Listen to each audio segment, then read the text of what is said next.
Yora boys, so what I want to talk about is how Chinese developers have become good and have become the ones that are the standard, the golden standard, and Western developers have switched from being basically they are no longer the one that are cheaply copied, they are the cheap copy.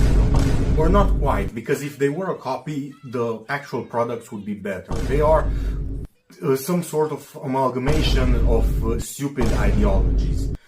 So I want to dive into a growing divide between the ideologies of Chinese developers, or I don't want to say Chinese, Eastern developers, Japanese, Korean, Russian, stuff like that, every kind of developers, and Western developers. So I've noticed gaming Western developers have shifted from a more of a meritocracy. Let's say you were the best developer for, let's say, combat. Instead of nowadays you are hired for being the best for developing combat and the AI, now you are hired because of DEI reasons. DEI is diversity, equity, inclusion. So what's DEI that? Is basically reverse segregation. It's the other extreme of segregation or something like that. And it turns out that hiring people for anything other than merit is a stupid thing, and this is what led to the decline of Western games today. Let me give you some examples.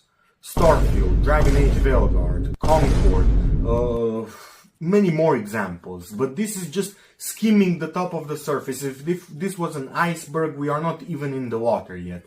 And let's compare it to some modern day, like last year to this year, games. Marvel Rivals, developed by Tencent, majority holders by Tencent. Marvel Rivals, developed by Tencent, Chinese. Stellar Blade, Korean. Black Myth Wukong, Monster Hunter World, stuff like that.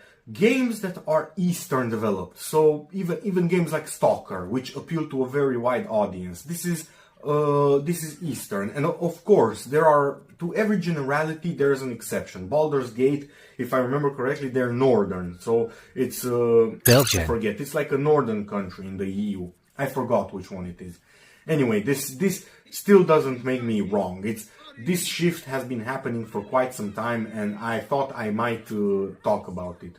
So let's take Marvel Rivals, for example. It's developed by Tencent and is going well despite the skepticism. Everybody was like, oh my god, this game will last a week. This game will last I don't know how much. And everybody was skeptical, talking shit and stuff like that. Everybody on the internet is, oh my god, this is a Google game, stuff like that. And now look at it.